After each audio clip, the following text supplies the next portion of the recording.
নমস্কার বন্ধুরা, আজকে একদম ঘরোয়া পদ্ধতিতে এগরোল বানিয়ে দেখাবো। প্রথমে ময়দা মেখে ময়দাগুলো বেলে রেখেছি, এবার ভেজে নেব।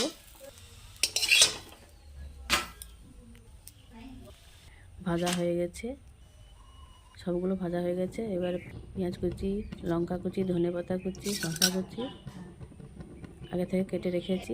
এবার ডিমটা ফেটিয়ে তেল দিয়ে দেবো, দিয়ে রুটিটা দিয়ে দেবো, দিয়ে পাশ ওপাশ ভেজে নেব, ভেজে রেখে দেব। বাকিগুলোও ভেজে নেব। এবারে একটা কাগজ নিয়েছি, কাগজে উপরে রুটিটা রেখে দেব। পেঁয়াজ কুচি, শসা কুচি, ধনেপাতা কুচি, লঙ্কা কুচি দিয়ে দেবো, দিয়ে টমেটো সস দিয়ে দেবো, কাসুন্দি দিয়ে দেবো। কেমন হয়েছে অবশ্যই বলবে। এবার মুড়ে নেব এই কাগজটা দিয়ে। দোকানের মতো হয়নি জানি, তবুও বলবে কেমন হয়েছে।